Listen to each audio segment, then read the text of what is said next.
Alors, je vais vous partager mon écran, ce sera plus simple. Voilà.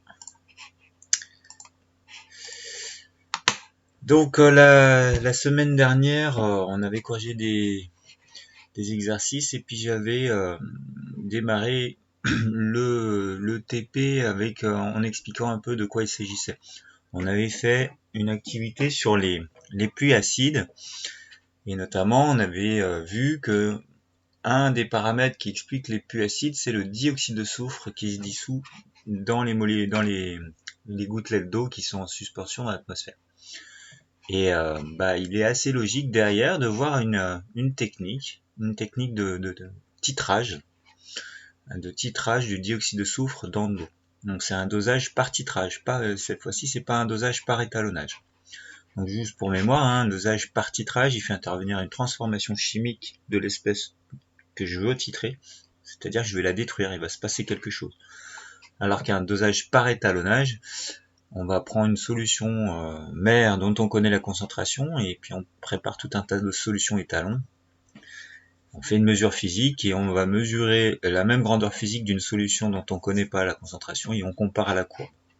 Donc là, c'est un dosage par titrage.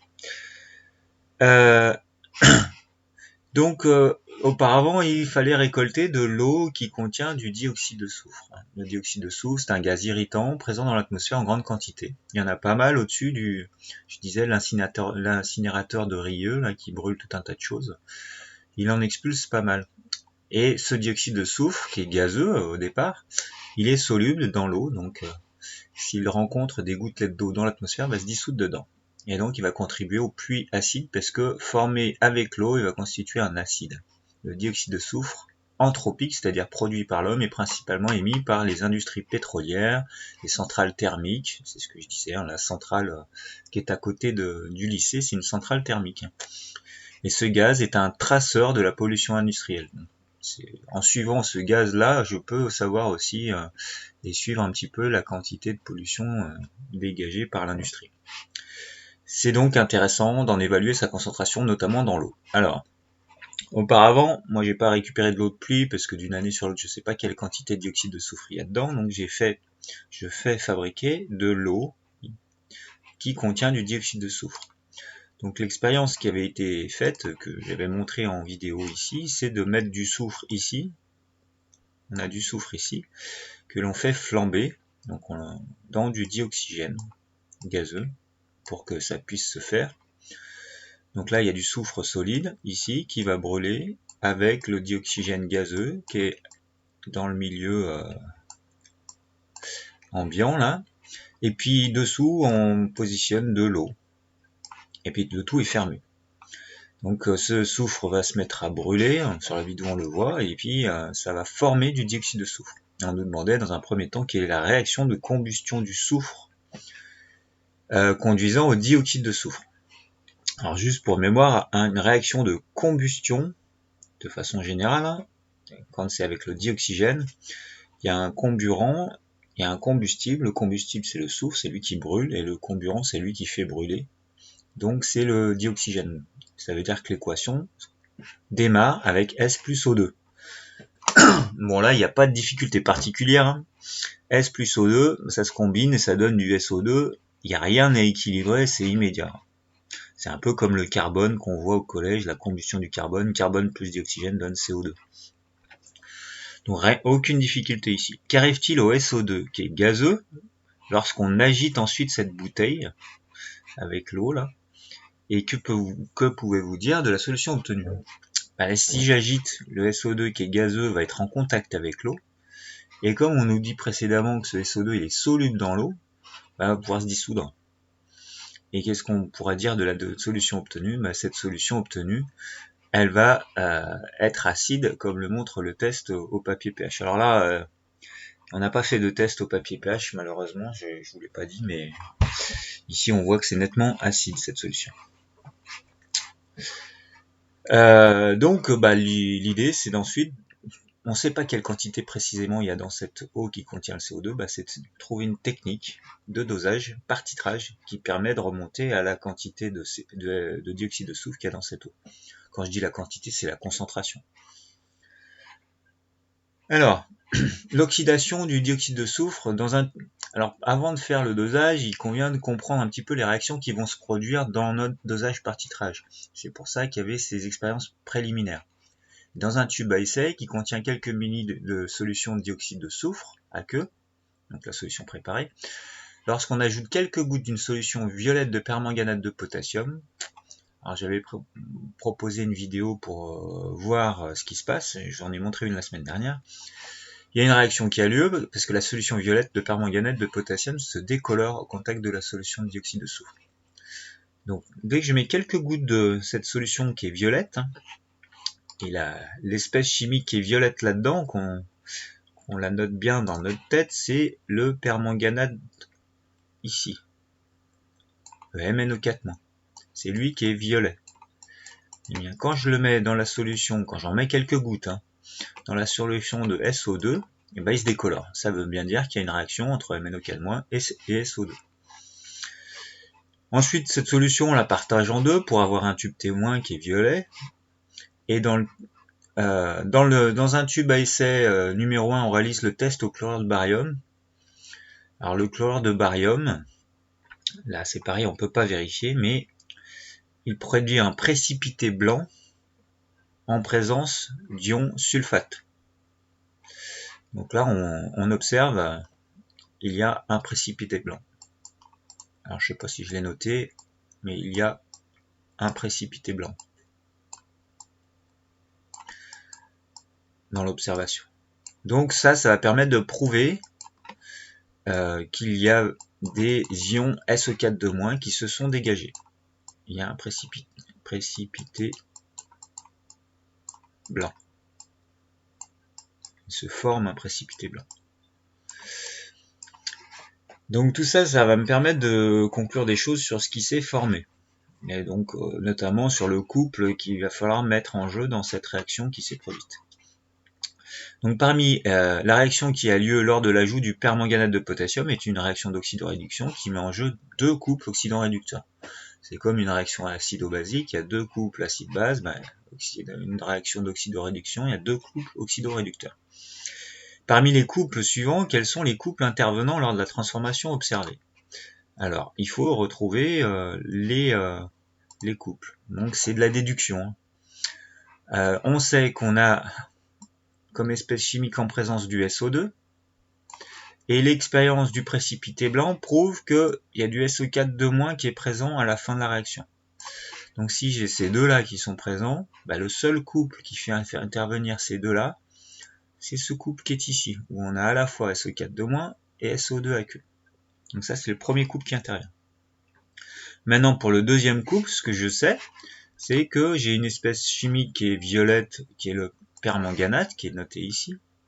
Et si je cherche parmi la liste des couples, il n'y en a qu'une seule qui possède le permanganate, donc le deuxième couple qui intervient, c'est celui-là, c'est obligatoire. Donc j'ai pas le choix, le reste, ce sont des couples qui n'interviennent pas dans cette réaction. Donc j'ai le couple SO4- SO2, car le test vient de prouver qu'il y a production d'ions sulfate, et le couple MnO4- Mn2+, car c'est le seul qui fait intervenir les ions permanganate. Voilà les deux couples.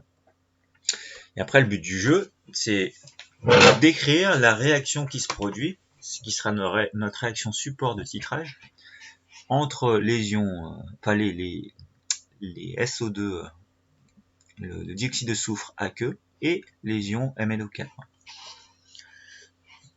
Vous m'arrêtez si je vais trop vite. De toute façon, il y aura la vidéo. Si vous avez besoin de noter après coup les choses, vous pourrez les noter. Il y avait quelques rappels, mais bon, je les ai mis. Bon, après, vous les aurez pas systématiquement s'il y a des évals. Pour établir une demi-équation d'oxydoréduction, on commence par écrire l'oxydant et le réducteur de part et d'autre d'une égalité. Alors moi, ce que je préfère, c'est mettre l'espèce qui est un réactif à gauche et l'espèce qui sera le produit à droite. Ensuite, on assure ou on vérifie la conservation des éléments chimiques autres que H et O. Donc on va intervenir s'il faut équilibrer d'autres éléments que H et O. Une fois qu'on a équilibré tous les éléments différents de H et O, on assure la conservation de l'élément oxygène en ajoutant des molécules d'eau d'un côté ou de l'autre. Parce qu'on est en milieu aqueux, donc il y a de l'eau en abondance.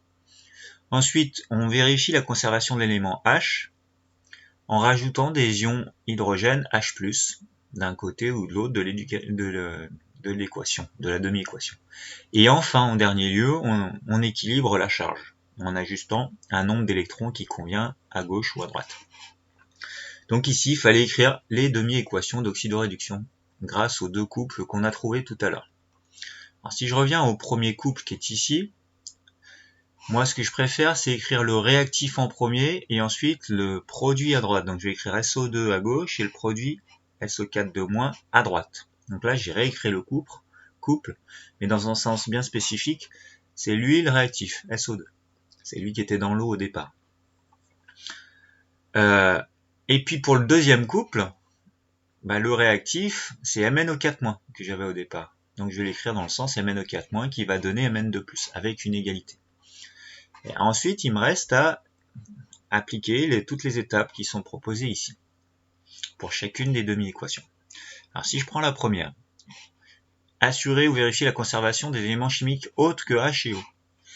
Il y a le soufre, et je vois qu'il est déjà équilibré le soufre. Donc j'ai pas besoin d'intervenir pour le soufre. Donc la première étape, elle est faite. Ensuite, si je prends la deuxième étape, assurer la conservation de l'élément O avec les molécules d'eau. Ici, j'ai 2 oxygènes, alors qu'ici, j'en ai 4. Donc, ça signifie qu'à gauche, il manque des oxygènes. Il va falloir donc que je rajoute un nombre de molécules d'eau qui me permettent de rajouter le bon nombre d'oxygènes manquants. Il en manque 2, donc il me faut 2 molécules d'eau. Donc on a fait l'étape 2 et on a fait l'étape 3. Il me reste à assurer l'étape 4 et 5. Assurer la conservation de l'élément H avec l'ion hydrogène H+. Alors quand je compte, j'ai pas d'hydrogène à droite, alors qu'ici j'en ai 4. Donc pour équilibrer, il va me falloir 4 H+. Donc là j'ai fait l'étape 4. Et enfin, pour équilibrer les charges, alors j'ai déjà mis, je l'ai pas fait afficher dans le bon sens. Mais ici j'ai la neutralité, j'ai pas de charge. Donc à droite, il me faut de la neutralité. Avant d'avoir ajouté moins, j'étais avec 2 moins et 4 plus, ce qui faisait au total 2 plus. Bon, pour arriver à la neutralité, il me faut 2 électrons. Et donc là, j'ai tout équilibré. Si je passe à la deuxième équation, Mn c'est l'élément. Donc il est déjà conservé, il y en a un de chaque côté. J'avais pas besoin de faire l'étape 2. Ensuite, oxygène, j'en ai 4, là j'en ai pas. Donc je mets 4 molécules d'eau. Après des hydrogènes, j'en ai 4 fois 2, 8. Il me faut donc 8 H+ de ce côté. Et enfin les charges. Si je raisonne bien, ici j'ai 2 plus de ce côté-là. Je vais compter combien j'ai de charges de ce côté. J'ai 8 plus et 1 moins. Ce qui me fait au total 7 plus. Si je veux la même quantité de charge à gauche et à droite, il va falloir que je rajoute des électrons donc négatifs, mais à gauche, pour réduire la quantité de plus. Et il m'en faut 5, de manière à ce que les 5 charges négatives, plus les 7 charges positives, ça me fasse 2 plus. Donc avec 5 électrons, ça marche. Voilà, j'ai écrit les 2 demi-équations. Là, c'est pas terminé, parce qu'en fait, j'ai pas l'équation de la réaction. Moi, ce que je veux, c'est l'équation de la réaction entre SO2 et MnO4-. Donc il s'agit de combiner ces deux demi-équations. Alors pour combiner, on se souvient que le nombre d'électrons qui sont mis en jeu doit être le même. Ici à gauche, le nombre d'électrons qui sera capté doit être le même que le nombre d'électrons qui sera cédé par cette équation. Donc pour y arriver, ici, il va falloir que je multiplie toute cette ligne-là par 5. Donc ça me fera 5 fois 2, ça me fera 10 électrons. Et toute cette ligne-là par 2, ça me fera 5 fois 2, ça me fera 10 électrons également. Et puis après, je combine tout ça. Donc je trace un trait, et puis je combine terme à terme. Je mets plus une égalité après. Je pourrais mettre une flèche totale vers la droite, puisque c'est une réaction de titrage, et qu'une réaction de titrage, elle doit être totale. Donc je démarre, ça me fait donc 2MnO4- plus 16H+, plus 5SO2, plus... alors, j'ai peut-être été un peu vite là. Je vais vous le faire le détail. Donc ça me fait 5SO2. Ça me fait 5 fois 2 en molécules d'eau. J'arrive à 10 molécules d'eau. De ce côté. Ensuite, 2 MnO4-. Ensuite, 16H+. J'ai pas besoin de mettre les électrons puisque je sais que j'en aurai 10 à gauche et 10 à droite puisque j'ai tout fait pour. Après, je me retrouve avec 5 SE4-, plus 5 fois 4, 5 fois 4, j'arrive à 20 H+, plus 2 Mn2+, et il me reste la dernière molécule d'eau, Mn2+, pardon, c'est 4 fois 2, plus 8 H2O. Mais je vais pouvoir faire des simplifications. Je vois que j'ai des molécules de part et d'autre. Donc je vais pouvoir simplifier les molécules d'eau qui sont de part et d'autre. Ici, si j'en ai 8, je vais en enlever le 8 de ce côté, il m'en restera que 2. Après, j'ai des H+ de part et d'autre. Et si j'en ai 16, si je les enlève tous, ici, j'en enlève 16 ici, il va m'en rester 4. Ce qui fait qu'au final, je vais bien avoir cette équation. 4 H+ de ce côté, 2 molécules d'eau ici. Voilà l'équation support du dosage qu'on aura à utiliser et à exploiter. Alors, on va s'en servir pour pouvoir déterminer la relation à l'équivalence, etc. Pour terminer sur les expériences liées à cette réaction de dosage, si je reprends ma couleur de pointeur qui est violette, la seule et unique espèce chimique qui est colorée, c'est celle-là, le MnO4-, c'est lui qui est violet. Alors, on avait précédemment dans des tubes à essai mis quelques gouttes de ce violet qui disparaissaient à cause du SO2, puisque cette réaction se faisait donc quand elle se faisait, le violet disparaît, puisque tout le reste est incolore.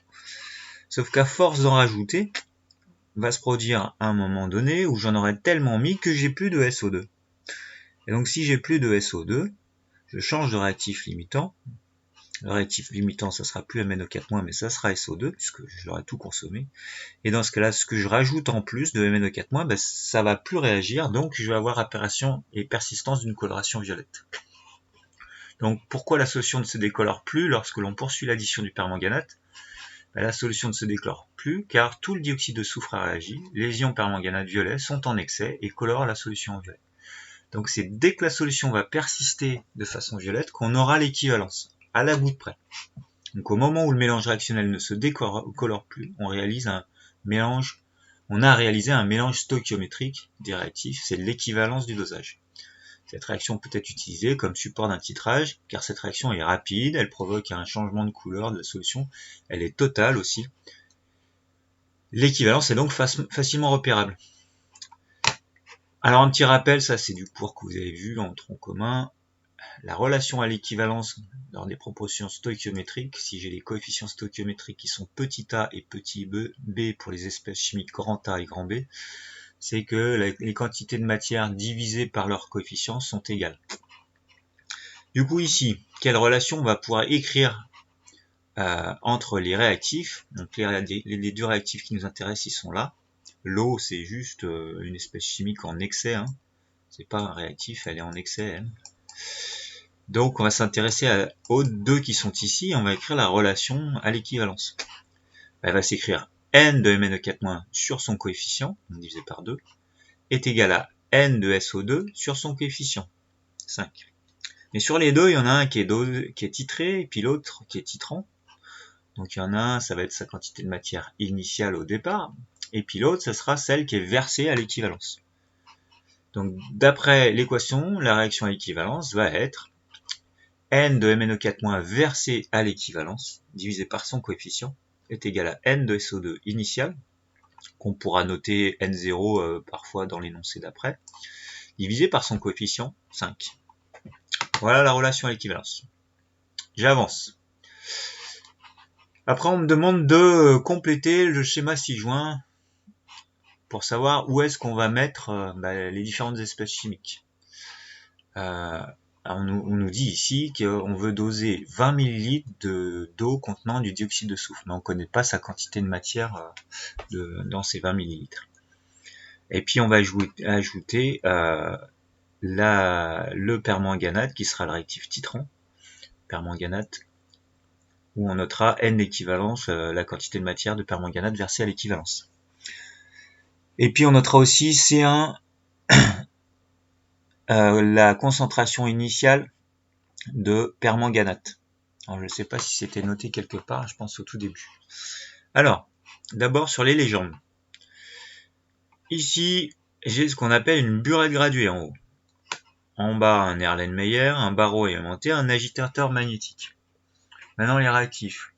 Le réactif du haut, c'est le réactif titrant, donc c'est le permanganate de potassium, où seul le permanganate va être utile dans la réaction. Lui, il va être spectateur.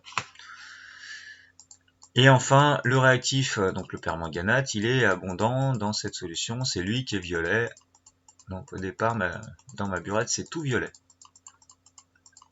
Le réactif titré, c'est la solution de SO2 aqueux. Donc dans ma solution, j'ai du SO2 aqueux. Puis on dose tout ça, et à un moment donné, la couleur elle disparaît au fur et à mesure que je verse, et puis à un moment donné elle persiste, et à la goutte près je m'arrête. La goutte près me permet d'obtenir le volume à l'équivalence. Le volume à l'équivalence, je vous l'avais dit la semaine dernière, on obtenait 12,5 ml. Donc j'avais donné les résultats des groupes de l'année dernière, 9 groupes qui avaient fait STP. Ils avaient trouvé tous ces volumes équivalents. Donc, il y en a un qui était un petit peu aberrant, mais on l'a pris quand même dans les statistiques. Et puis avec ça, il fallait répondre à toutes les questions qui étaient posées. Alors, j'y viens. À l'aide de l'équation établie au paragraphe 41 et exprimer la quantité de matière N de SO2 de dioxyde de soufre présente dans le volume V de SO2 en fonction de la quantité de matière à l'équivalence versée de MnO4-. Et puis ensuite l'exprimer en fonction de C1 et de V équivalent.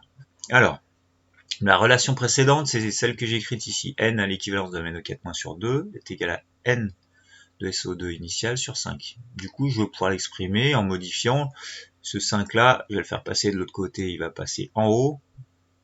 Je vais m'en trouver avec 5 fois la quantité de matière de MnO4- sur 2. Maintenant, je vais exprimer ça en fonction de C1 et de V équivalent. C1, c'est la concentration de permanganate au départ, et V équivalent, le volume versé. Du coup, je remplace ce qui est là-haut par C1 fois V1. Et puis ensuite, je fais le calcul. C1, c'était 5-10-3. La concentration C1, c'était 5-10-3 mol par litre. Le volume équivalent, d'après ce que je vous avais donné, c'était 12,5 ml. Donc en multipliant tout ça entre eux, j'obtiens une quantité de matière de SO2 initiale dans les 20 ml de 1,56 10-4 mol. Maintenant, il faut que j'en déduise la valeur de la concentration en dioxyde de soufre dans la solution étudiée. Je dois remonter la concentration, ça c'est une quantité de matière. Je sais qu'elle était présente dans un volume de SO2 qui faisait 20 ml. Quand je remonte à l'énoncé ici, on avait prélevé 20 ml de SO2 qui avait été mis ici dans l'Erlen. Donc c'est dans 20 ml, ce qui signifie que si je veux calculer cette concentration, il me faut diviser la quantité de matière par le volume de 20 ml. Donc N sur V. 1,56 10-4 divisé par 20 10-3, puisque c'est des millilitres, ça me faisait 7,8 fois 10,3 mol par litre. Voilà pour le résultat pour 12,5. Après, il fallait faire une exploitation statistique. Voilà tout ce qu'avaient obtenu les groupes. Et bien entendu, dans ce tableau, il fallait calculer la concentration à chaque fois en SO2 que ça donnait, en utilisant tous les calculs qui ont été faits précédemment. Alors, on peut faire ça à la main, progressivement, et puis faire tous les calculs, c'est un peu long. Moi, ce que je conseille dans ce cas-là, si on a accès à un ordinateur, c'est d'utiliser un ordinateur. Je vais vous montrer comment faire. Alors déjà, pour calculer C de SO2, la relation à rentrer, c'est donc normalement c'est 5 fois C1 fois V équivalent. C1 c'était 5 10-3 fois le volume équivalent, ça c'est la relation à saisir, divisé par 2 et divisé par le volume qui faisait 20 ml. Alors les 10-3 qui sont en haut et en bas, je peux les enlever. Donc globalement, je me retrouve avec 10 fois le volume équivalent. Je peux faire ça comme ça. Divisé par, en bas, 2 fois 20, 40. Et je peux encore simplifier finalement. Ça me fait un quart du volume équivalent.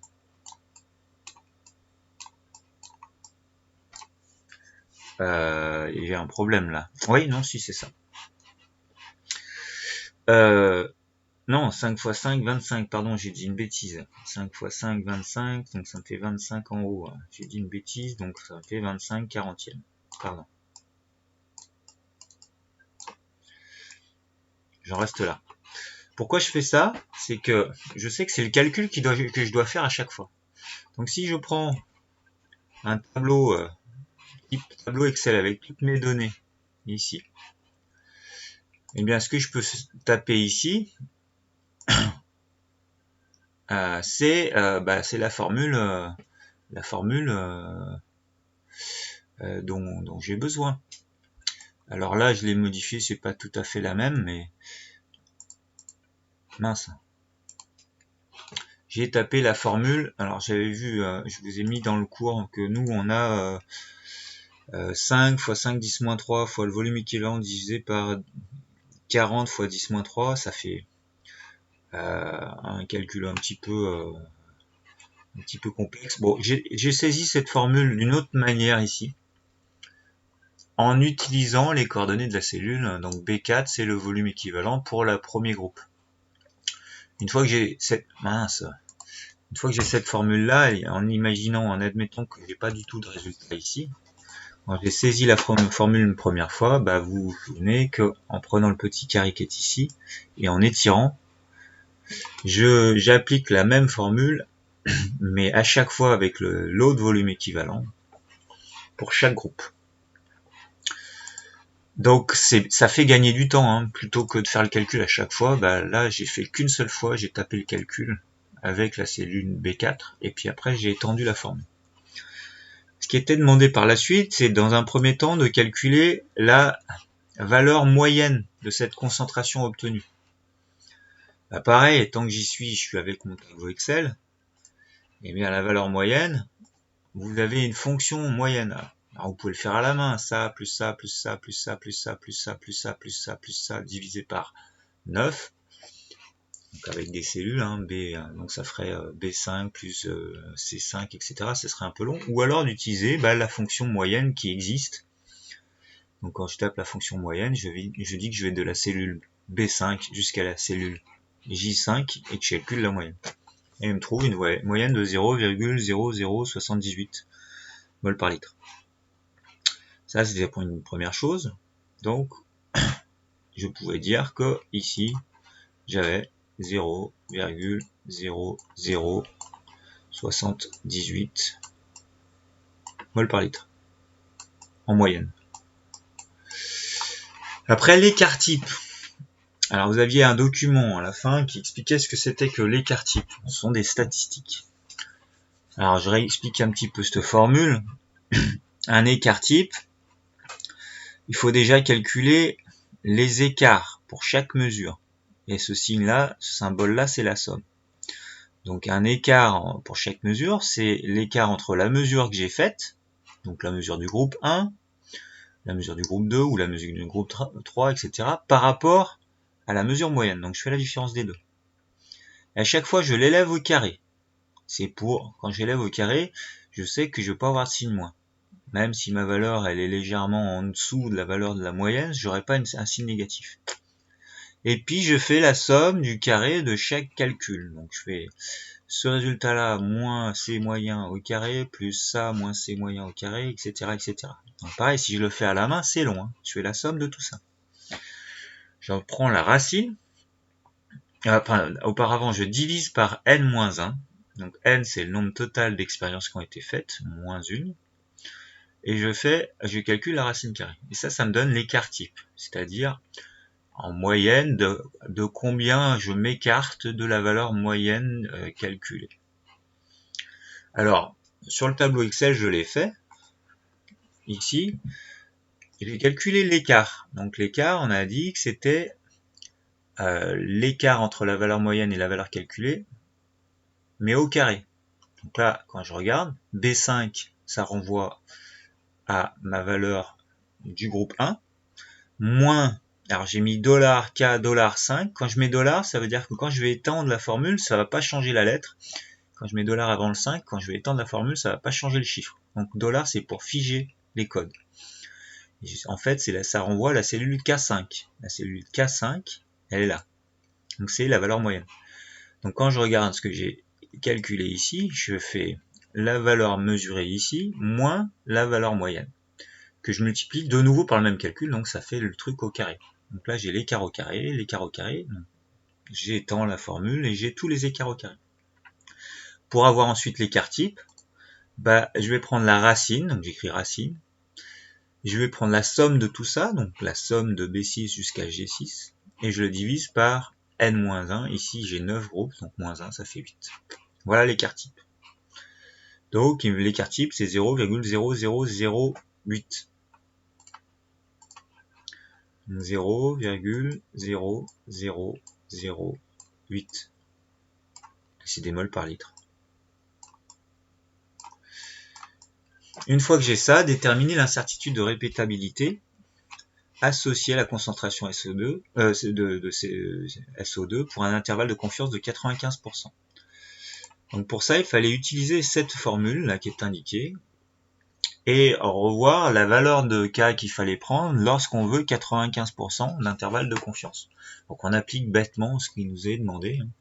Le K qu'il fallait choisir ici pour l'écart type, si je prends l'activité que je vous ai donnée ici, donc pour avoir un K qui assure un 95%, où est-ce qu'elle est la valeur de K? Je sais même plus. Le facteur d'élargissement K dépend du nombre de mesures. Hein. Sa valeur figure dans un tableau. Voilà, elle est là dans le tableau. Donc si j'ai 9 mesures, le K pour 95%, c'était 2,31 qu'il fallait prendre. Donc si je reviens à ce calcul-là, ici je dois mettre 2,31. Ici, je mets mon résultat précédent, 0,0008, et puis un 4 derrière, etc. Et je divise par la racine de 9. Et tout ça, moi je l'ai fait dans le tableau Excel. Ça me donnait je l'ai fait un 2,31, c'est le cas qu'on a dit. K7, c'est l'écart type, divisé par racine de 9. Donc je l'ai ici. Donc l'écart type vaut 0,00065. 0,065.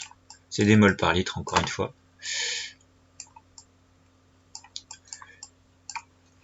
Et je crois qu'il fallait s'arrêter là. On aurait pu mettre que le résultat était compris entre deux valeurs. Donc cette valeur-là moins ça, ou cette valeur-là plus ça. Donc ça me donne l'intervalle sur lequel je suis sûr à 95% d'avoir mon résultat.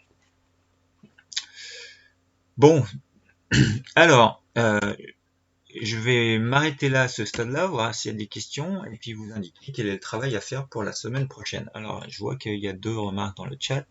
Alexandre, qui est arrivé à 9h27. Ok, d'accord. Bon, je vous indique, je vais pas vous donner de TP virtuel à faire pour la semaine prochaine. Par contre, on va s'exercer en cherchant ces exercices-là. Comme je fais qu'1 heure de correction, je vous donne du travail. Donc ce travail, vous pouvez le faire sur la séance, le matin, le jeudi matin, et un peu avant. Et puis après, on corrige dans la foulée. Donc ces exercices-là sont à chercher pour jeudi prochain. Et on en fera la correction pendant la séance. Et après cette correction, je vous lancerai sur un autre TP dont on aura à faire l'exploitation pendant les vacances, pour la rentrée. Alors j'arrête ma vidéo.